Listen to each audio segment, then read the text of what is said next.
عسلامة، مرحبا بكل مستمعينا أينما كنتم، مستمعينا ومشاهدينا اللي تفرجوا فينا في المباشر على قناتنا في اليوتيوب وعلى الفيسبوك لايف لإذاعة إكسبريس اف ام في صفحتنا إكسبريس اف ام.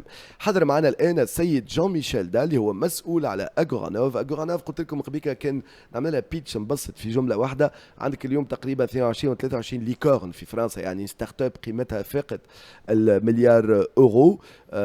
خمسة منهم خرجوا من أجورانوف السنوات الماضية. باش تفهموا شو معناه أجورانوف اليوم في فرنسا وفي العالم. جو بيز مي مو. جون ميشيل دال حاضر معنا. بونجور، bienvenue en Tunisie, merci d'accepter notre invitation. Mais comme je disais tout à l'heure, c'est un très grand plaisir d'être à nouveau ici en Tunisie et dans cette émission. Merci à vous. C'est vrai, c'est pas la première fois. Vous pouvez avoir d'autres précédentes interviews avec Jean-Michel Dalle, mais cette fois-ci, on va parler d'un sujet qu'on n'avait pas abordé la dernière fois, c'est la deep tech, justement. Alors, en deux petits mots, pour ceux qui ne connaissent pas, même si j'ai pitché, j'ai dit 22-23 licornes, peut-être vous l'aurez compris quand j'étais en train de parler, 5 de ces 22 ou 23 licornes françaises viennent d'Agoranov. C'est quoi Agoranov? C'est un programme, c'est un accélérateur, c'est quoi? On dit que c'est un incubateur dans la mesure où on va assister nos incubés pendant 2 ans, donc plutôt dans des périodes relativement longues, ce qui est d'ailleurs cohérent avec la dimension deep tech de la chose, puisque sur ces problématiques technologiques plus profondes, que ce soit biotech, instrumentation médicale, quantique, intelligence artificielle, etc., c'est des sociétés qui ont besoin de faire des investissements technologiques qui sont probablement plus important ou en tout cas d'une ampleur différente, et ça va bien avec des programmes d'incubation un peu longs. Et à Goranov, depuis 20 ans, on a incubé plus de 500 startups innovantes, dont 80% à peu près sont deep tech. 80% sont deep tech. Je ne connaissais pas ce pourcentage, c'est énorme, donc ça tombe bien, on va parler deep tech aujourd'hui. كيما قلت لكم دونك اغورانوف كان يقول معناتها حكايه يفسر البرنامج سي ان انكوباتور معناتها اليوم بالنسبه للستارت اب برنامج يخدم برشا. يخدموا برشا على البيوتك، يخدموا برشا على الطب معناتها الى اخره. دايوغ عندهم من لي ساكسيس ستوري دوكتيسيمو في بارتي سي سا Doctolib fait partie des licornes qu'on a incubées, absolument. واحدة من الليكورن اللي عندهم خمسة. Jean-Michel Dalle. Alors, c'est quoi la deep tech? On a beaucoup parlé, on a parlé en plus en anglais avec mes traductions. J'espère que j'ai réussi à plus ou moins bien traduire. Alors, c'est quoi la deep tech? Je pense qu'il faut s'arrêter à la définition la plus simple, c'est des technologies qui sont plus profondes que simplement des couches logicielles d'interface utilisateur, etc. Parce qu'après, ça recouvre une réalité qui est assez vaste, et selon les personnes avec qui vous allez parler, vous aurez peut-être des définitions un petit peu différentes. Évidemment, l'intelligence artificielle en fait partie. Et évidemment, les médicaments, plein de choses en font partie. Je pense qu'un élément important et qui a été très bien mis en évidence par nos collègues de MIT que vous interviewiez tout à l'heure, c'est le niveau de risque qui est associé avec ces technologies-là. C'est-à-dire que le niveau de risque et les types de risques, c'est-à-dire qu'il y a des risques technologiques sévères.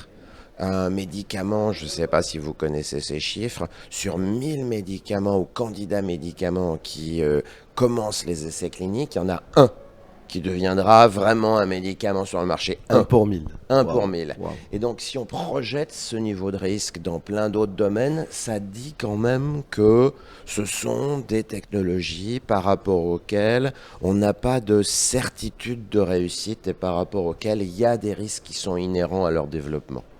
داكور.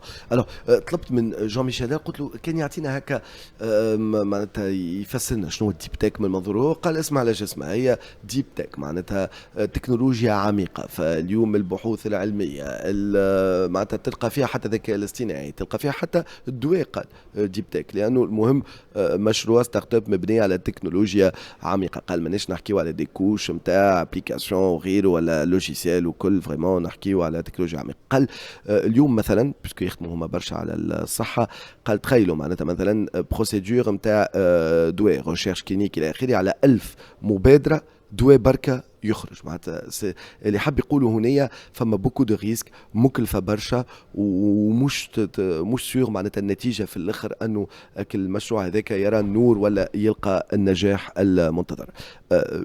جان ميشيل دال par rapport à vous, comme vous le disiez tout à l'heure, 80% des startups que vous accompagnez, que vous incubez, ce sont des deep tech. Quelle est l'importance de la deep tech aujourd'hui de par le monde, hein? Après, on fera un focus Tunisie par rapport à l'éventuel, pourquoi pas la Tunisie, qu'est-ce qu'elle devrait faire pour être un hub de l'AI et de la deep tech. Mais aujourd'hui, pourquoi la deep tech?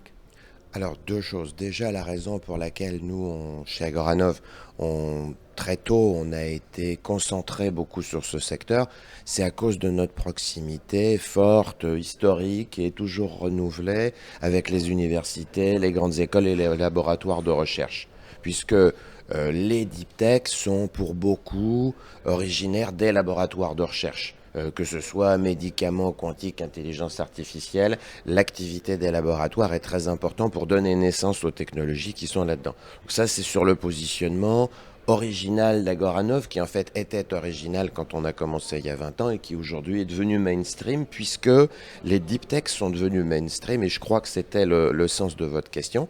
Et de ce point de vue-là, je pense que d'une part, beaucoup d'opportunités économiques qui étaient associées à la tech de manière plus habituelle ont déjà été exploitées. Il va y en avoir d'autres, mais il y en a peut-être un petit peu moins qu'il y a 10 ou 15 ans. Alors que du côté de la deep tech, les opportunités économiques sont absolument majeures. Puis il y a aussi une réalité à laquelle on fait face, c'est que dans beaucoup de domaines aujourd'hui, l'espace, la santé, l'intelligence artificielle, une partie de notre avenir tient à la qualité des produits que des startups vont développer. C'est plus les gouvernements qui soutiennent des programmes dans ces domaines qui vont réussir. C'est plus les grandes entreprises dans une large mesure, ou en tout cas un peu, mais c'est beaucoup les startups et les investisseurs qui les soutiennent, qui sont en train de parier sur des technologies qui vont être notre quotidien demain, que ce soit pour nous soigner, pour nous servir d'assistants ou plein de choses encore. Pourquoi? Parce qu'ils ont plus d'agilité, parce que C'est parce cohérent, on a pardon. l'impression que c'est les gouvernements et les corporates et les grandes entreprises qui ont peut-être plus de moyens d'ailleurs, c'est ce qu'on disait tout à l'heure, ou du moins d'appuyer, pour appuyer. Alors, les gouvernements continuent à jouer un rôle qui est majeur en soutenant l'effort de recherche et d'enseignement supérieur. Et ça, personne d'autre qu'eux ne peut le faire à ces niveaux-là. Et donc, toutes les graines qui sont semées grâce à l'action des gouvernements. En revanche, ensuite, c'est pas simplement une question de taille ou d'inertie, c'est tout simplement une question de prise de risque. Pour revenir à ce que je disais tout à l'heure du niveau de risque qui est associé avec les deep tech, c'est plus difficile à mettre en œuvre des programmes qui contiennent ce niveau de risque et ce niveau d'investissement pour des groupes corporates.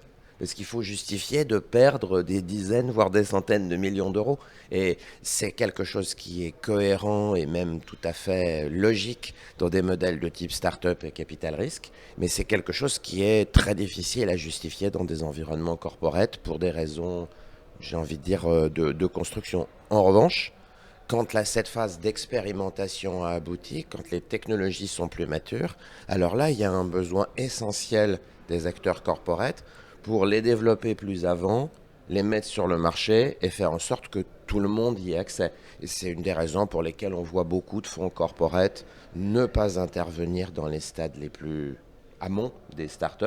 En revanche, venir avec des capitaux importants à partir de ce qu'on appelle la série B, c'est-à-dire à partir d'investissements de plusieurs dizaines de millions de dollars ou d'euros. Et ça crée une vraie complémentarité dans la chaîne de valeur de l'innovation. Il y a de la place pour tout le monde, mais pas forcément pour les mêmes rôles ou au même moment. مهم.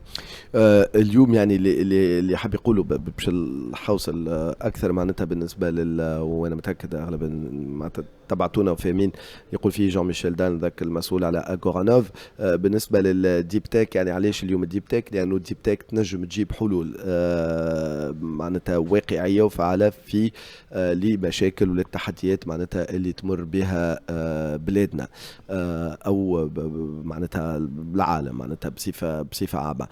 قال المهم اليوم لي ستارت اب هما اللي قاعدين يخدموا اكثر على ديب تك بدعم المستثمرين بالطبيعه اللي وراهم، با فورسيمون الحكومه الحكومات با فورسيمون معناتها الشركات الكبرى كان يفسر معناتها اليوم علاش مهم ياسر معناتها اللي يقول فيه اليوم جون ميشيل دان نظرة أخرى ماهيش مغايرة ولكن من أنجل واحد آخر معناتها بارابور اللي كنا نسمعوا فيه قبليك من MIT ولكن الكل يصب في نفس الخانة معناتها اليوم أهمية الديب تك باش تقدم حلول للتحديات معناتها اللي يواجهها العالم متاعنا.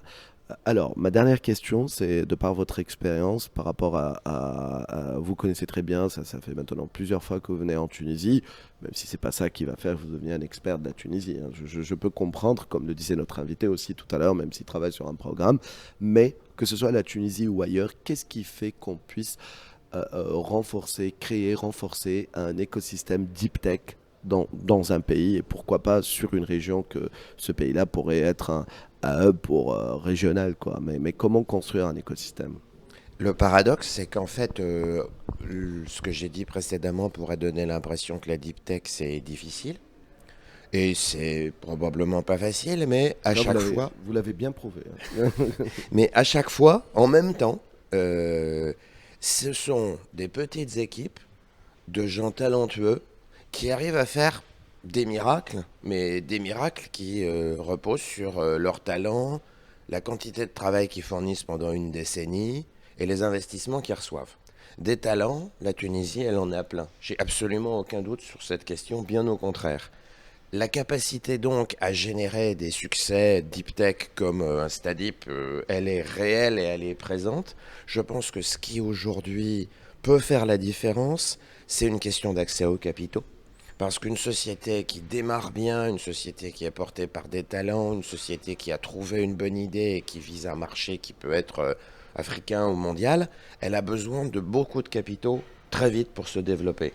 Et de ce point de vue-là, la réalité est la même en France, puisque dans certains cas, ce sont des capitaux internationaux qui viennent en série B, en série C. Je pense qu'il y a une réflexion à avoir sur l'accès au capital pour des sociétés qui ont vraiment le potentiel de se développer. Mais c'est presque une condition secondaire. La condition primaire, c'est que la Tunisie a un accès non seulement direct à ces possibilités aujourd'hui, mais je dirais par ma toute petite expérience de la Tunisie qui effectivement est limitée, qu'elle a certainement un accès privilégié à cause de son dynamisme et de la force de ses talents.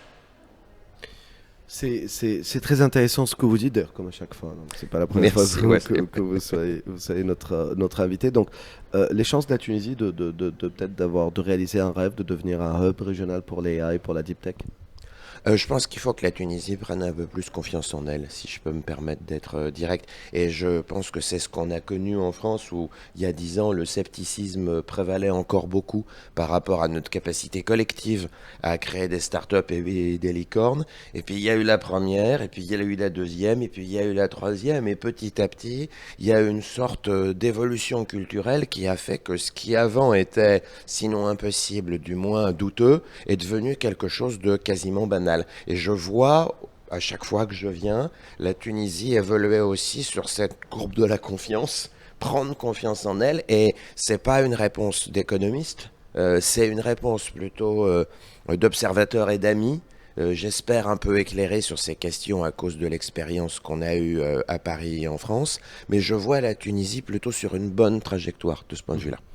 ثقة في النفس يقول معناتها لازم تونس تأمن أكثر بقدراتها وبكفاءاتها. قال نشوف سنوات التالي معناتها كيفاش فرنسا كيف كان الطاغي هو كان فما سيبتيسيزم معناتها العباد كم تشكك وشاكة معناتها في رواحها في كفاءاتها في قدراتها. قالوا لكن من بعد بشوية الناس الكل تخدم مع بعضها معناتها سي collégial par contre il faut travailler ensemble. C'est ce que vous avez fait en France. C'est une œuvre collective. C'est une œuvre collective. قالوا بعد رينا الليكورن الأولى والثانية والثالثة معناتها الحكاية ولات مقدم وقال قاعد نشوف في تونس ماشي على هالكوربة ذي متاع الثقة. Faire de la deep tech, vous connaissez, 80% des startups incubées sont des deep tech chez vous, chez Agoranov. Pour résumer, en 2-3 idées, qu'est-ce que ça coûte de faire de la deep tech? Parce que vous spécialisez dans ça aujourd'hui. C'est beaucoup d'argent, c'est beaucoup de temps, c'est quoi? C'est beaucoup de patience Alors, ça oblige à l'humilité. Parce qu'on ne sait pas ce qui va réussir et ce qui ne va pas réussir. Et je sais que c'est On dit souvent ça, mais je l'ai expérimenté personnellement de manière répétée durant les 20 dernières années. On n'est pas à l'abri d'une surprise et on n'est parfois pas à l'abri de bonnes surprises dans ce domaine-là. Et c'est important de l'accepter intellectuellement. Il faut assumer aussi que les sociétés qui vont se développer vont avoir besoin de beaucoup de capitaux. Et donc, il faut faire en sorte que le programme leur permette d'avoir accès à beaucoup de capitaux. Et ça fait aussi partie de ses caractéristiques. Et puis, il faut être effectivement patient, pour reprendre le mot que vous avez utilisé, parce que nous, nos premiers grands succès ont attendu 10 ans, mais il a fallu attendre 15 ou 20 ans pour que vraiment le track record d'Agoranov se soit étoffé, parce que pour faire une belle société deep tech, il faut 10 ans. Donc voilà, les constantes de temps sont ce qu'elles sont. Mais il y a un adage français que vous connaissez sans doute qui dit patience et longueur de temps font plus que force ni que rage. Et donc je pense qu'il faut le mettre en pratique dans ce domaine. لازم برشا صبر، معناتها لازم برشا عمل، لازم امكانيات. يقول لك احنا 10 سنين يقعد مشروع فريمون باش فريمون نجم يعطي اكلو يعطي ثماره. هذا بالنسبه للديب تيك. شنو المتطلبات نتاعها؟ فقط حبيت نختم بسؤال، وكيفاش يتصرف في الفشل زاده. La dernière question, j'ai traduit entre temps, mais je voulais rebondir avec, c'est comment gérer l'échec, parce que vous avez dit c'est beaucoup d'échecs, enfin beaucoup, mais voilà.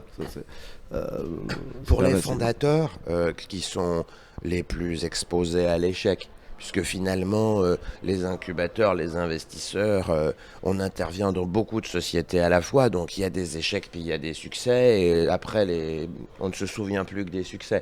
Donc ceux qui ont la plus grande exposition à l'échec, c'est les fondateurs eux-mêmes. Mais dans 99% des cas que je vois, c'est un projet qui a raté. Ils rebondissent, ils font autre chose. Souvent, ce sont des gens jeunes qui ont la vie devant eux et qui ont énormément appris en se livrant à ce type d'aventure. Et donc, l'impact négatif de l'échec, si j'ose dire, il est extrêmement limité en réalité. C'est plus la crainte de l'échec qui nous retient que l'échec lui-même qui nous fait du mal. Comment rebondir en cas d'échec? Recommencer avec un autre projet le lendemain matin. Le C'est lendemain. comme quand on tombe au ski ou équivalent, il faut se On va pas dépêcher de attendre à moi, remonter. Hein. voilà, voilà, il faut se relever et Ah, il il faut faut se remonter relever, mais le lendemain matin, le plus vite possible. le plus vite possible, peut-être même le jour même. Peut-être même le jour même. Oh, il faut peut-être marquer le coup Non, je un parlais du instant, ski. passer une bonne nuit. Mais le lendemain matin, il faut s'y remettre, ouais, bien sûr. مهم ياسر. قلت له الفشل، كيفاش تتصرف في الفشل وكيفاش تعاود تقف على ساقيك. قال الفشل معناتها راهو حاجه مقبوله وحاجه ممكن الانتربرونور محاضر روحوا ليها، ولكن الحاجه اللي ممكن بالعكس تعطلنا اكثر، قال الخوف من الفشل، هذاك اللي ممكن يعطل الانتربرونور اكثر. وقال بالنسبه للفشل معناتها كي تفشل اليوم عاود غدوه، معناتها عاود من جديد، عاود مشروع اخر، فكره اخرى اليوم الغدوه. قال كيما في السكي، كي تطيح تعاود تقف على ساقيك وتعاود تعاود تركب معناتها. دونك voilà, il faut recommencer, il faut y croire. Tranquillement, امنوا. ça va marcher. شكرا ليك, merci beaucoup. Merci infiniment. Jean-Michel Dalle d'avoir accepté C'est de un plaisir. répondre à nos questions. Je rappelle le premier responsable d'Agoranov كما قلت قبيليك على 22 و 23 ممكن ليكورن في فرنسا، يعني دي ستارت اب قيمتهم تفوق المليار اورو. 5 منهم خرجوا من اغورانوف، واليوم فهمنا علاش 80% من لي ستارت اب انكوبي عندهم سيسيون دي ديب تك. وحكينا معها على الديب تك هوني في اطار برنامج برين من اوبن ستارت اب تونيزيا. احنا في رابط مباشر من جمرته. هكا وصلنا نهايه حلقتنا. كانوا معنا عديد الضيوف تقاموا ريبلاي كما هدى غزي، كما كانوا معنا زوز ساده استاذ من جامعه MIT، وكانت معنا اللي هو بدن دكتور بدن، وكانت معنا ايضا دينا شريف اللي هي المسؤوله على ليجيتوم سنتر فور ديفلوبمنت اند انتربرينورشيب في MIT، وكان معنا جون ميشيل دال من اغورانوف، من اهم لي زانكوباتور في فرنسا وممكن حتى في العالم. شكرا لكل الفريق هوني. شكرا يوسف تقوى، سارة، هاجر، منال في الاستوديو استوديوهاتنا المركزية، أمال يعطيها الصحة كانت معكم في البريماتينال وفي جزء من برنامج إكسبريسو اليوم، وتلقاوها في مواعيد أخبار. مروان كان معنا في الرياضة، وسيم بالعربي حييكم، نهاركم مبروك، ربي يحمي بلادنا إن شاء الله.